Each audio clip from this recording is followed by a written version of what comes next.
All right, guys. So as the 2023 NFL Draft is officially in the books, I'm going to go through every single team and give them a draft grade. I'm going to try to compare my draft grade with at least two other draft grades, as you can see up here on the top two tabs. I'm going to give you Mel Kiper's and somebody else's. I forget the name, but I'm going to try to give you mine and two others draft grades, and that's how I'm going to run this brand new series. So if you don't see your team yet, please like, subscribe, hit that bell notification. Your team will be coming up. We are on the grind to 1,000 subs.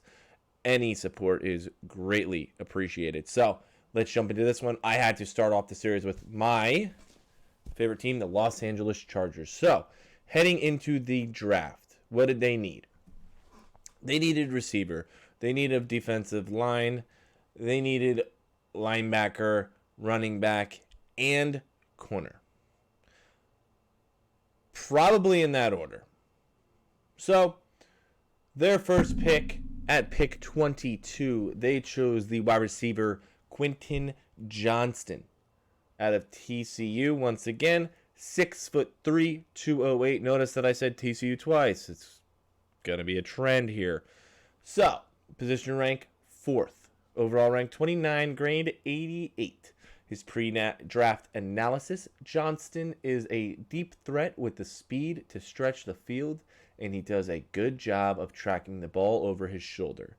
He frequently makes at least the first defender miss, and he has the contact balance to break tackles after the catch. He flashes the ability to pluck on the run and contort his body to make acrobatic catches that many receivers his size would struggle. NFL comp from Matt Miller, T. Higgins. Okay. Post-draft analysis. His issues. He tends to drop the ball. Johnson has the catching radius to win 50-50 balls downfield. He does have some tightness in his hips. He takes too long getting in and out of his breaks.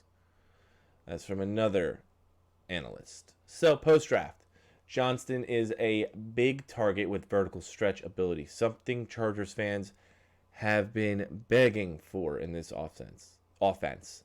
With Kellen Moore coming in as offensive coordinator, Johnston will combine with veterans Keenan Allen and Mike Williams to give Justin Herbert a trio at wide receiver that could look very similar to what Joe Burrow has in Cincinnati. Johnston's ability to play on the outside of the formation bodes well for his role with Allen in the slot. Projected year one impact, high impact day one starter. Johnston should start opposite of Mike Williams and make an immediate impact as a deep threat the Chargers needed to give Herbert. All right. So, honestly, guys, depending on your receiver that you were looking for, this could have been wide receiver 1. This really could have been wide receiver 1. What Quentin Johnston brings to the table, I love for the Chargers. Very quick, very good after the catch. He's 6'3". He's going to learn how to use his body even better from Mike Williams. Hopefully, he gets a little bit better in the route running from Keenan Allen.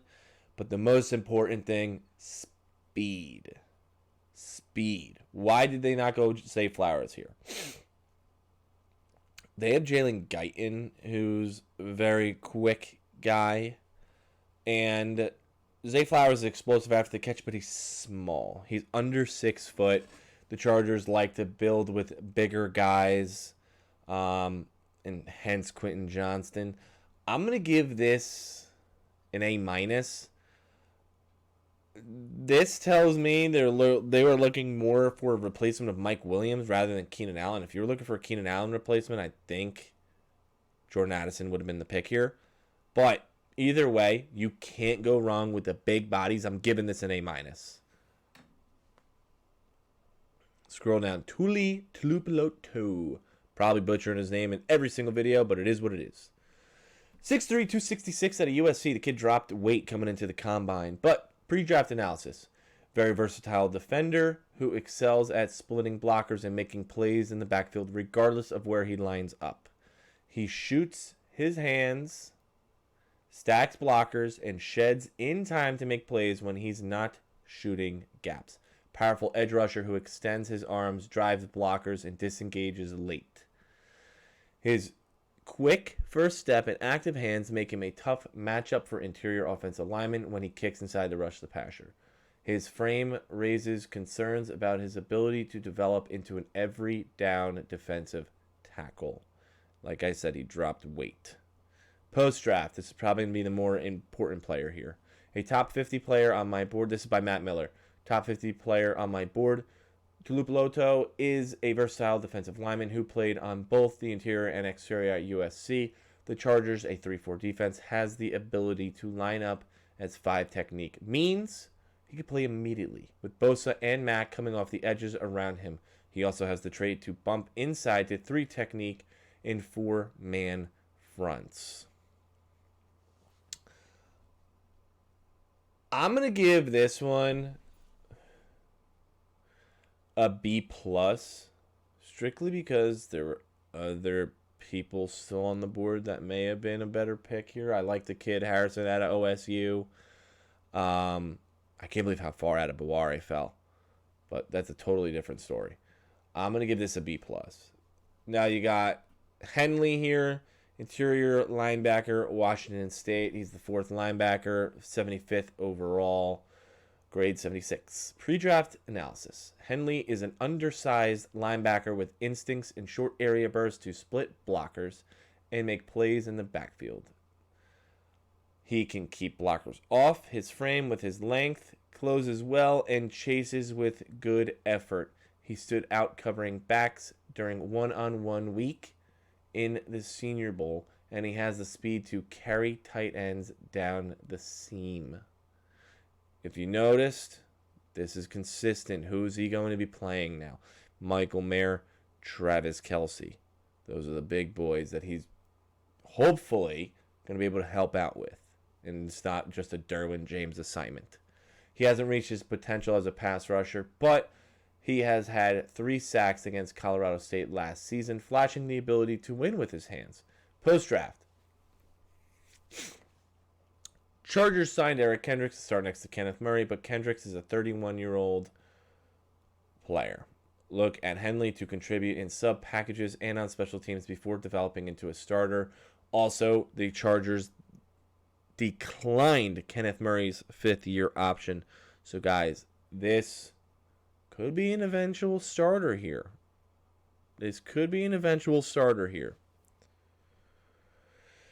Darius Davis. A little bit of a reach in my eyes, but we'll get more into it and why I kind of like it. Oh, sorry. I think I gave a B+ on him. Henley, I'm going to give a B-. Trenton Simpson is there. Trenton Simpson's also undersized. I genuinely thought he was the better linebacker. He actually went the pick after this to the Ravens. To each their own. If this was their guy, they go get it. But that's why I'm giving it a B. I'm going to give it a B, actually. I'm going to give it a B because it fills a big need. So that's what I'm going to do. I like Trenton Simpson a little bit better. Darius Davis. Notice TCU. Okay? Darius Davis, 5'8", 165. So, kind of maybe our version of Zay Flowers, but not really because he's not that, I'm going to say, rounded as a receiver. Okay? Davis is a pint-sized slot receiver and return specialist. That's what he is. With electrifying quickness and speed, he's got good vision and the elusiveness to make defenders miss. With small hands and a small catch radius, he has been mostly reliable catching the ball underneath. There's no post analysis on it, so I'm going to give my own. Maybe we should open this. Hold up. Let's open this in a new tab here. Just so maybe I can give you guys what Lindsay Theory has to say. Mine thing on this, he's going to be used as a gadget player. He's going to come in to do little jet sweeps, but he's going to be a return specialist. Now, a 4th-round pick on our return specialist is something to see for sure. But probably going to be our return specialist. So let's see what Lindsay has to say here. I don't want this video to play, so please give me a second. Yeah, we're just going to scroll down.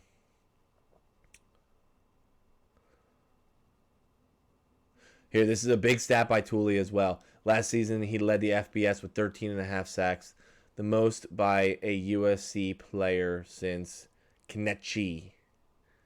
All right, last season the Chargers were tied for 14th. Henley, unclear, blah, blah, blah. Here we go. My take. The Chargers were unable to retain a returner, DeAndre Carter, who also was a key role player on offense. If free agency.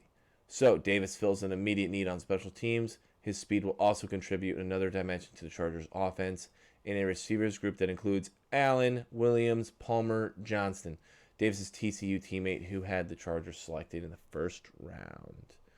All right, we're going to come back here. The 5th-round pick was Jordan McFadden, 6'2", 303 pounds out of Clemson. Can't go wrong with an offensive line depth. You're going to see this constantly out of my mouth in these draft grade videos. McFadden has the quickness to get into position as a drive blocker and enough foot speed to reach defenders as a zone. He has enough length to take the edge away from speed rushers, and he changes directions well enough to mirror when his technique is sound. McFadden has the experience playing on both sides, and he has some upside. But he may be a better fit at guard until or unless his hand placements and footwork gets better. Let's throw this back over to Lindsay. Lindsay, what do you got to say about Jordan? My take. The Chargers have invested over the past few years in their offensive line, which includes selecting guard Zion Johnson, Jamari Sawyer, Rashawn Slater. Jamari Sawyer was a 6th-round pick last year. Home run pick. The Chargers thrust Sawyer into a starting role at left tackle when Rashawn Slater was sidelined for most of the last season because of a left bicep tear. And he will retain his starting job. Moving inside to guard this season. That makes it somewhat of a surprise that the Bolts went another offensive guard with a 5th-round pick. However, depth is always needed in this position. You can't go wrong. Why? Because if Slater goes down, if Pipkins goes down, you can put Sawyer out on the edges. That gives this kid as guard as more depth.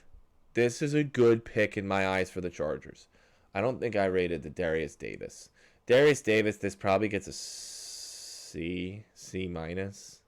Travis Scott was still on the board. I liked A.T. Perry. You're drafting this kid as a return man, so that he's really the best return man in the draft. I think this is a reach in round 4, which, if you're a Chargers fan, is routine. So, whatever. Jordan McFadden, I'm giving this a B+. Strictly because... Me time? What the fuck is that? Strictly because it is value. Value getting offensive line depth, especially with their just injuries over the past couple seasons. Can't stay healthy. Scott Matlock, who I thought was very good value at the pick. So, pre-draft, Matlock is quick with active hands and flashes the ability to get into gaps. Defending the run, he has the upper body strength to stack blockers, tends to locate the ball quickly, and he can get off blocks in time to make the play. Not a polished counter puncher, and Matlock tends to stall out, when he doesn't win on his first move. But he has some upside as a pass rusher, and he chases the run and the QB with good effort. That is the 6th-round pick. I actually like that pick. I'm giving that an A-. So the Chargers have struggled to stop the run in recent seasons and continue to search for solutions. Known for his run-stopping ability, Matlock adds to a group that includes Sebastian Joseph Day, Austin Johnson, Morgan Fox, and Atito Ogbonnia. He will have the opportunity to contribute immediately in a rotation as he fills a position of need for the Bolts. As we all know, as Chargers fan especially, the run defense sucked. There's no other way to put it. Now, last but not least, probably my most head-scratching one, and notice, once again, the Los Angeles Horned Frogs. Max Duggan in the 7th round. Duggan is a 4-year starter whose decision-making improved in 2022. He's a fast processor who should be able to adjust to a more pro-style system. Doesn't have elite ability, but he frequently shows the ability to elude defenders and extend plays. Duggan shows a good combination of vision, straight line speed, strength, and determination when he runs. Why I think this is a better pick than people think, I'm going to get there in a second. Let's read what she's got to say. Chargers lack at depth at QB, position behind Justin Herbert. Yes. They re-signed Easton Stick to a 1-year deal this offseason, but otherwise have no other options. Duggan adds depth, plus becomes an inexpensive backup to Herbert, who is negotiating a significant long-term extension. Duggan also reunites with two very familiar targets in the 2 recent drafts this year, Quentin Johnston, Darius Davis, who were 2 of his top 3 leading receivers for the Horned Frogs last season. Big thing is, Chargers normally hold 3 QBs on their roster. Duggan will be the 3rd, and it's huge for him to come in with 2 of his receivers. The 2 receivers are going to be more comfortable. Duggan will help him out in practice. They're going to help out each other. Development-wise, this is an awesome pick. Good backup for Herbert, but this is the development pick for Quentin Johnston and Darius Davis. A little bit of a head-scratcher considering you didn't go corner. You didn't grab D-back in this. You didn't grab running back. Whatever. Can't go wrong with selecting a backup QB in the 7th. I also agree with. So this is a B-, C+. This is a C+. Strictly because it kind of was a little unnecessary for me. So overall, I'm giving the Chargers a B. I'm going to give the Chargers draft overall a B. I think Quentin Johnston, if he pans out right, he could be an absolute monster. Okay, he could be an absolute monster. I'm a little confused on what they're going to do with Tooley. I know he's a versatile defensive lineman, but we really needed that dominant edge, and I really hope he can become that. I mean, he did lead the FBS in sacks, so that is a positive. Henley, I thought Trenton Simpson probably would have been more of a steal here, but if this means they can get Kenneth Murray off the field, I mean, they declined his 5th-year option. Since Kenneth Murray's apparently going to be off the field with this, I'm okay with this pick. Darius Davis, I need to see his impact. I get it. This is the DeAndre Carter role, 100%. Okay, just much cheaper. DeAndre Carter went to the Raiders, of course. I want to see his impact on special teams because guess what? The Chargers haven't had a good special teams in I don't know how long. If this kid can return and get the ball down to the 40 to start the offense, just come on, man. Let's get a little bit more yards that Justin and the offense doesn't have to work for. This is awesome. This would be an awesome pick. Cool gadget player. Very interested in how Kellen Moore uses him. McFadden, can't go wrong with guard depth. Matlock, it fills a need. I think he was very good value in round 6. Duggan is more developmental backup. A little bit of a head scratcher. So let's hear what Mel Kiper's got to say. I'm not going to read every single word on the screen. I'm going to skim through it for you guys. So, yeah. All right. It needs to refresh, I guess. LAC here. Just because I don't want to scroll. What does Mel Kiper give? Now, reminder, I gave the Chargers a B. Now, I have not read this, and I have not read the other one. So, me and Mel are on the same page. Top needs, wide receiver. They did not get tight end, which I'm okay with because we have Gerald Everett. We have Donald Parham returning from that scary injury. Do I really have to say Trey McKitty? I don't really like that, but whatever. We need a defensive tackle, corner, running back. So let's read what he has to say. When the Chargers got on the clock round 1, I thought they'd take Zay Flowers or Jordan Addison. That would have been a spectacular start. Both of them small, quick receivers fit perfectly around Keenan and Mike Williams. So when they went wide out Quentin Johnson, I was a little surprised. Not necessarily about the value, but Johnston, he's number 29 overall on my board. But because he has similar size and traits to Williams, they're both over 6'3" and love vertical routes. Okay, Johnson is going to come down with his fair share of 50-50 balls, but Flowers or Addison would have made Justin Herbert's life just a little bit easier because they can run crossers and help in the quick game, which just isn't Johnston's strength. This is a case of liking the player and not loving the fit.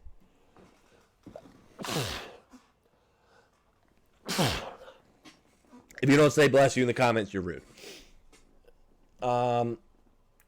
Day 2, LA went for a couple of defensive tweeners in Tuli Tuipulotu and Henley. Tuipulotu had 13.5 sacks last season, but if he pulls up, he could play some tackle too. Henley stuffed the stat sheet in one season at Washington State, and he has the ability to cover tight ends and running backs in the pass game. That's huge. He can make an immediate impact. When I studied Darius Davis, a college teammate of Johnson, I saw a better return man than route runner. Though Davis is super fast, I don't mind spending a 7th rounder on TCU Max Duggan, though I have questions about his ceiling. In LA, he'll get reunited with his 2 former receivers. Chargers passed on running backs, so I guess that means they won't give in to Austin Eckler. Overall, there's some early contributors in their class, even though I would have gone a little bit differently. Okay. So, once again, here's their draft class. Mel Kiper gives them a B, which I agree with. I don't think they slayed it, but I don't think they failed it. So, let's see what... Who is this? Pro Football Network has to say. All right, Quentin Johnson's popular landing spot, blah, blah, blah. Ooh, they're giving it by pick. This is cool. This is cool.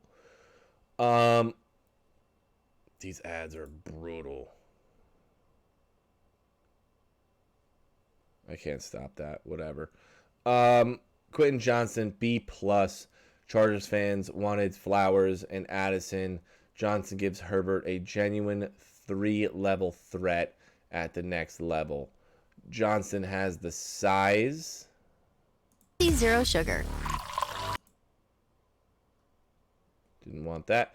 Has the size and physicality to terrorize on the perimeter, while his deceptive speed relative to his size enables him to be an after-catch weapon. If he cleans up some drops, quickly establish himself as Herbert's best friend for the Chargers. B+. It's kind of what I said. I said A-, but same shit. Man, what do they load their entire page with ads? This is wild. Hyundai Santa Cruz. And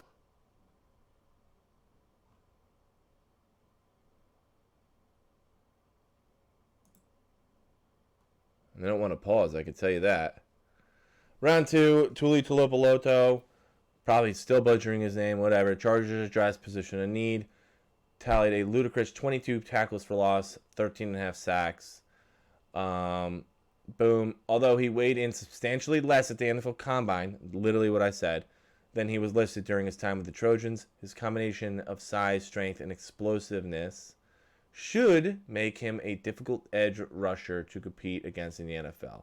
With offensive coordinators having to game plan against Mack and Bosa, it wouldn't be a surprise to see him in the backfield early on in his NFL career. How do I get rid of this shit? Henley, A-. I think I wasn't that high on Tuli, so. One of the greatest stories in the NFL draft. Henley was a former receiver at Nevada who made an almost seamless transition to playing linebacker at the Power 5 level for Washington State. Explosive, speedy, downhill force, blah, blah, blah.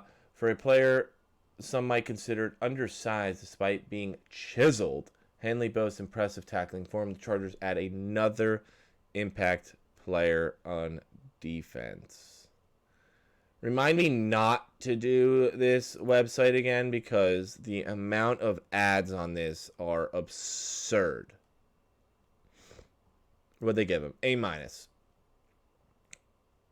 I like Trent Simpson over him. That's the only reason I did that. So here we are. Darius Davis, Chargers doubled up TCU receivers. First rounder Johnson brings the size. Davis is a true burner who can be the playmaker who takes the top off a defense in this Chargers.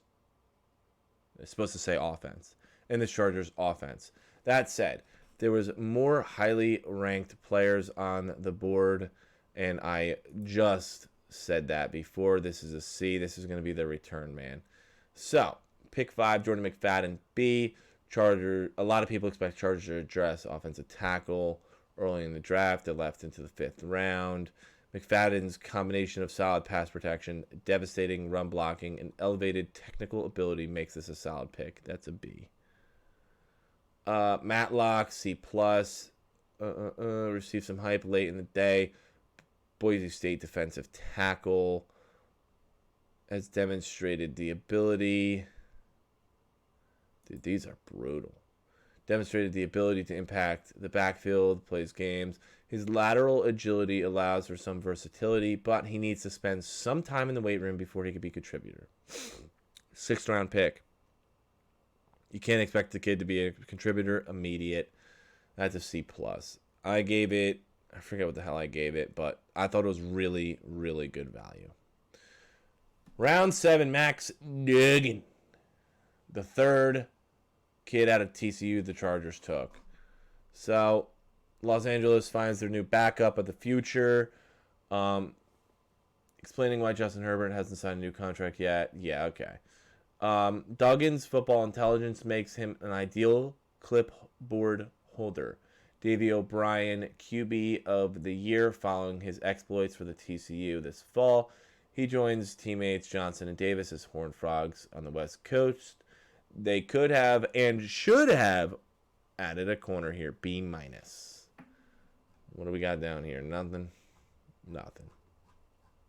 I'm going to tally all these grades together and say, what were we? We were B+, A-. We'll leave that at B+. We'll go up to an A-. C is going to bring us down to probably B+, a B. We should go down to a B here, down to a B, maybe a B- there. So this guy's probably giving them a B or B-. So me, Mel Kiper, and Oliver Hodgkinson, whatever the hell, are all on the same page. I'm getting off of this because I'm not going back on Pro Football Network. That is crazy, the amount of ads they had. So overall, for the Chargers, I'm giving them a B. I thought later in the rounds they could have done a little bit better.